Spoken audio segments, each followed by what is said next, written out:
경제 상황을 잠깐 점검해 보면 지금 해고 경제 상황은 화이트 컬러 버블입니다. 이게 마이클 버리가 처음 이 이야기를 알렸거든요. 거의 비슷하게 나와요. 팬데믹 동안 과도하게 이제 고용을 해가지고 화이트 컬러들을 과도하게 고용을 해서 그 임금 부담 때문에 해고가 많을 것이다. 그래서 지금은 화이트 컬러 버블이 될 것이다. 마이클 버리가 누구냐면은 빅숏이라고 해서 서프라임 때 대량의 숏을 쳐가지고 크게 성공한 투자자예요. 그리고 실제 이렇게 화이트 컬러 불황으로 가고 있습니다. 그리고 실제 화이트 컬러 불황으로 가고 있습니다. 그리고 테슬라 화이트 컬러 해고는 탄광의 카나리아다. 이게 시작점이다. 그리고 화이트 컬러가 넘쳐나고 블루 컬러가 부족한 시대가 온다. 이런 이야기까지 하고 있습니다. 거의 맞을 것 같아요. 이게 무슨 뜻이냐면 단순 사무직 중간 관리직은 끝났다는 겁니다. 이번에 최고 1순위가 누구냐면 채용 담당자예요. 채용 담당자가 해고 1순위입니다. 이 채용 담당자가 언제 제일 부족했느냐? 팬데믹 때 사람 그렇게 고용할 때 찾아도 안 나왔어요.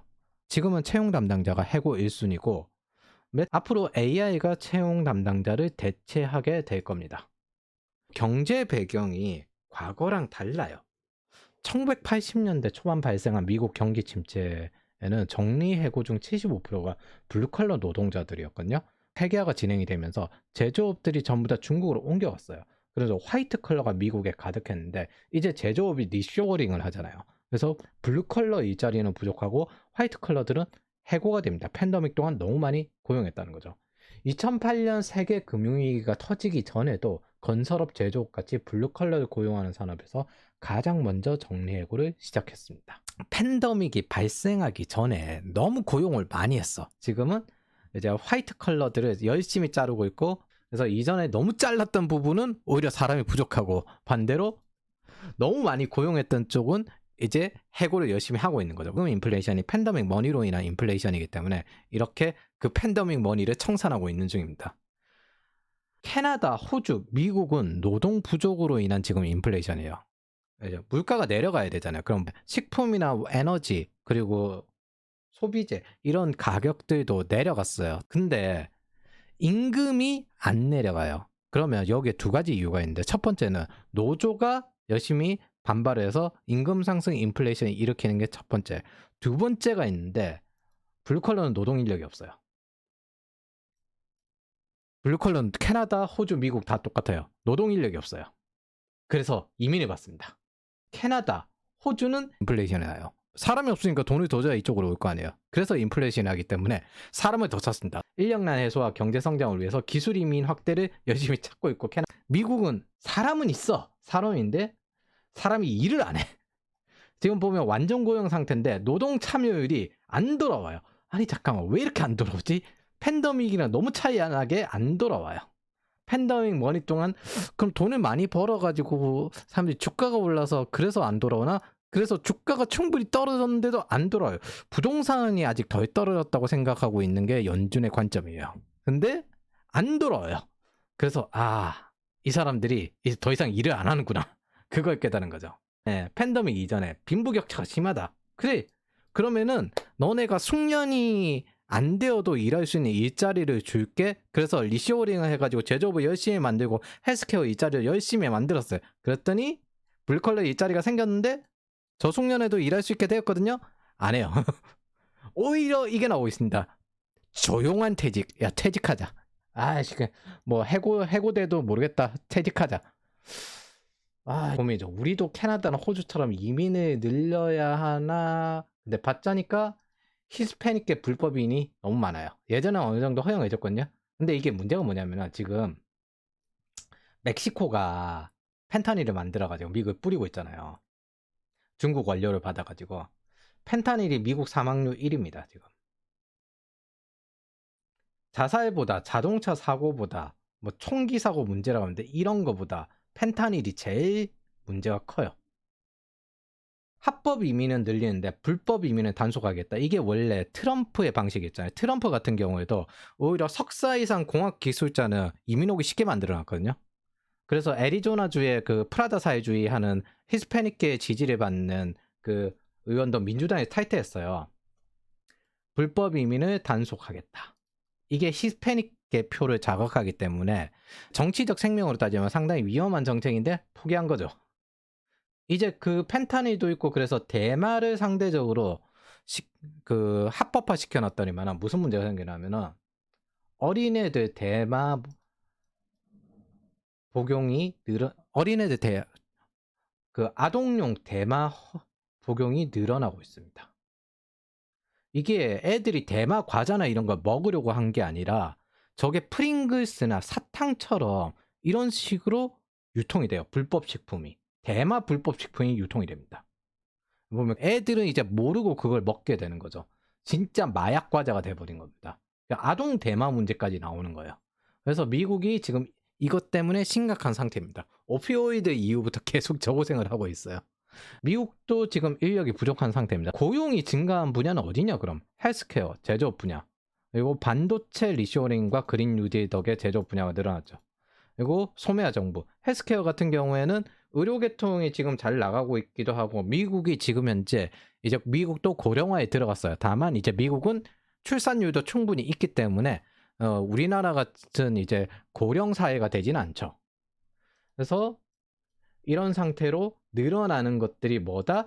정부가 투자하는 것들. 네. 왜냐하면 지금 시기는 통화량이 줄어들고 있는 시기이기 때문에 정부가 투자하고 있는 분야 아니면은 돈이 안 돌아요.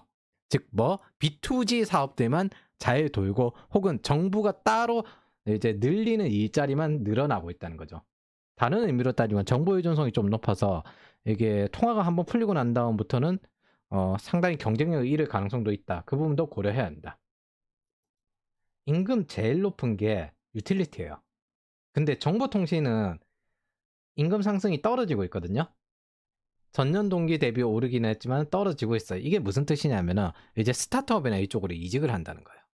많이 해고도 됐고 유틸리티는 이거보다 연봉이 높은데 임금이 그래도 계속 상승하고 있죠. 이게 뭐냐면은 에너지주, 그러니까 원유, 천연가스 이런 쪽이랑 그 다음에 태양광, 신재생 에너지 여기까지 포함된 거예요. 미국이 지금 주력으로 신재생 에너지를 확대시키려는 게 목표입니다. 현황에서 우리한테 관련된 건 빅테크 IT 기업들이 대량 해고하는 것들에 대해서 관련이 있죠.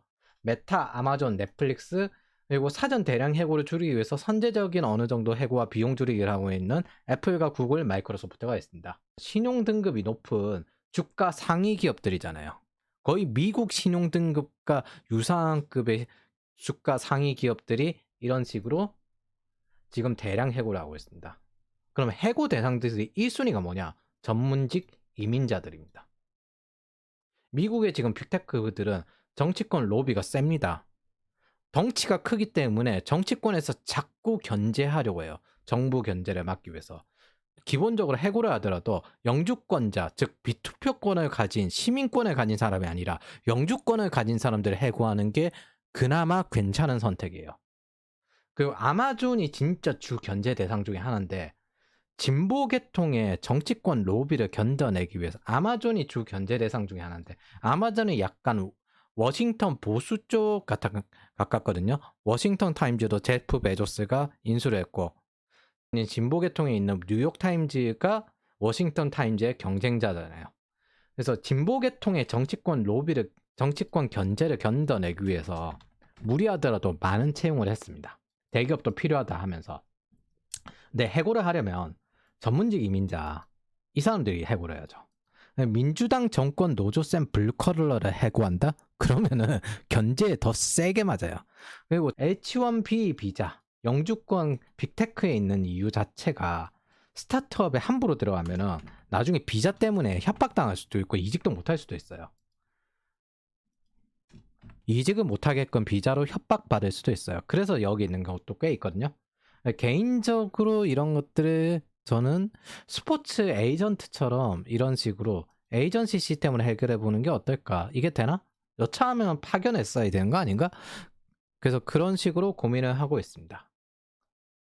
두 번째, 해고 이유를 좀 상세하게 살펴야 하는데 신규 프로젝트가 중단되었기 때문에 해고를 하는 겁니다. 이게 무슨 뜻이냐면 원래 IT인 같은 경우에는 그 사람이 들어오면 그 프로젝트에 어느 정도 비용이 나오고 그런 것들이 자기가 얼마 벌어오고 정해져 있습니다. 그렇기 때문에 채용을 하는 거거든요. 그런 계획이 있기 때문에. 근데 기존의 캐시플로우 사람들은 해고할 필요 없어요. 이 사람들은 자기 받는 것보다 더 많이 벌어오는 사람들이니까. 근데 미래 먹거리를 위해서 신규 프로젝트에 투자한 경우가 있어요.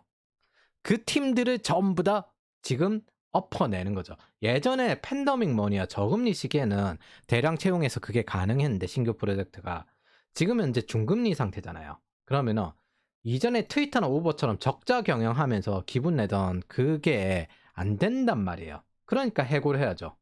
인플레이션 중에서 지금 현재 이 서비스 인플레이션이 제일 안 떨어지고 있다 이 말을 하는데 임금 상승 인플레이션이거든요. 경제적으로 이야기하면 이걸 노조 블루 컬러를 건드리기보다 화이트 컬러를 건드리는 게 낫습니다. 노조 차라리 없는 게 낫겠다. 아마존에서 이 말했다가 지금 앤디 제시 그 조사받고 있거든요. 그렇게 하면 회사 경영 고객 부담도 줄이게 되니까. 그래서 고임금자부터 줄여야 된다. 저 고임금자들 중에서 직접 자기가 받는 것보다 돈 더 벌어온 사람은 이득이니까 이 사람은 줄이면 안 되죠. 이거 황금알을 남는 거의 배를 가르는 거잖아. 누구다? 신규 프로젝트를 한다고 여기서 이제 영입해 온 사람들. 이 사람들은 핏이 맞는 사람들을 찾기 때문에 그런 사람들을 줄여야 되는 거죠. 즉 새로 들어온 고임금자부터 줄여야 됩니다. 지금 시대는 회사도 통화량을 줄이는 걸 목표로 연준 목표에 의존을 해야 되는데 단 정부가 좋아하는 분야의 통화량만 단 정부가 좋아하는 분야의 통화량만 늘릴 수 있습니다. 왜냐하면 연준보다 행정부가 더 권력이 세니까 정부가 좋아하는 분야에만 통화량을 늘릴 수 있습니다. 그래서 거기 어디다? 미국에는 태양광, 반도체, 뭐 고졸도 1억 받을 수 있는 제조업이다. 전기차, 뭐 IRA 법 이렇게 하는 바이든이 좋아하는 분야에만 통화량을 늘릴 수 있습니다. 그래서 3년간 주요 테크 기업 H1B 비자의 4만 5천만 명 이들의 해고가 있을 가능성이 있다. 뭐 그런 예상을 하고 있습니다. 세 번째 알아야 될 건 한국에서 조사도 상위권 IT인은 단기간에 다 취업합니다. 빅테크에 해고된 사람들 그럼 어떻게 됐냐? 1개월 이내에 취업하는 게 37%, 1에서 3개월 이내에 취업하는 게 42%, 즉 80%는 그냥 3개월 이내에 취업한다. 예, 그리고 3, 6개월은 이제 대체로 이런 거 좀 쉰 거죠. 그래서 96%는 6개월 이내에 취업한다. 그럼 6개월 이상은 뭔데? 이 사람들은 연봉 높은 걸 못 내리는 거예요. 생활비가 원래 나가는 것들이 있어서 연봉 낮추고 갈 수가 없는 사람들이어서 그걸 지금 계속 찾고 있는 거예요.